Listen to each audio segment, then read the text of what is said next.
Friday. And this makes our trade very easy, because if you look at the the euro yen, it is now trading at 85.96. Our buy from last week was 86.24. Our structural long point is the 88.58. So that structural long point is not going to change. On the short side, the structure short point of 85.30 is not going to change. All what we're now going to change is our long entry and our short entry based upon what we see. Now, looking at the daily chart, that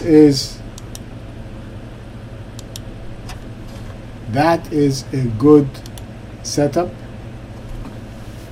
That is a pretty good setup. This is what you guys, or what we have been discussing in the room, which is the NR4 and the NR7. And if I'm going to just test the new indicator that we are developing right now, which is the NR, you're going to see that it hasn't done it yet.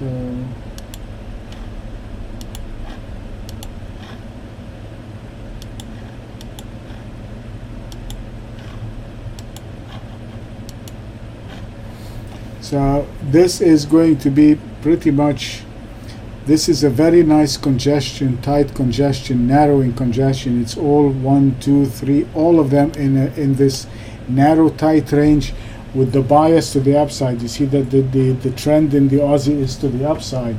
We have the trend in the yen is to the downside. So this means that this thing can only break to the upside. So that is a pretty good, healthy setup. We have a weak currency and we have a strong currency. The match is quite good. All what we have to do now is to time ourselves into getting into the right place. From last week,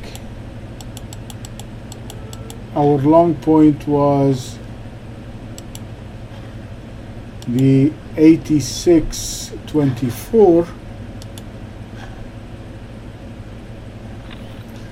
which is pretty much up here. So our buy this week is actually going to be here, which is better, which is 86.11, above the daily high when it comes there.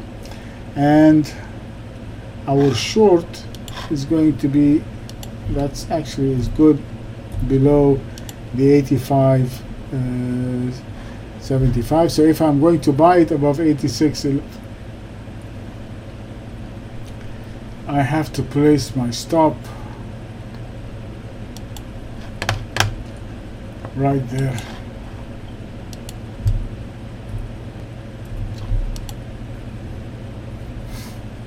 So it's going to be a little bit of a wide stop, but that's what we have to do. And we can use the 85.80 as a long stop and a short stop, because the trend is to the upside, so I don't want to give it too much room to go against me.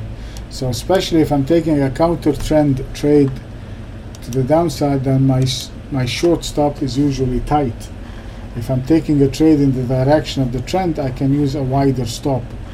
So I am going to buy the Aussie yen above 86.11, and my stop is going to be 85.80, and I'm going to go short below 85.70,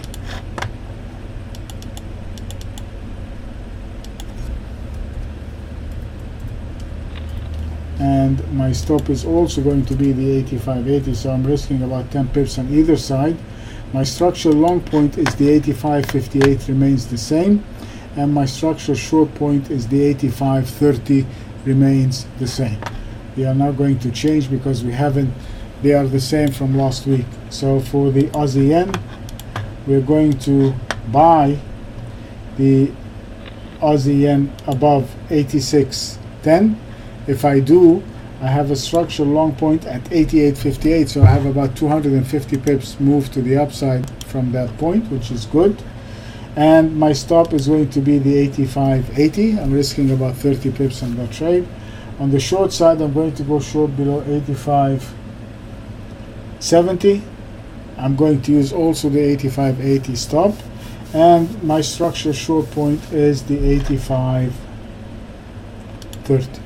Okay, that is the Aussie yen. Let me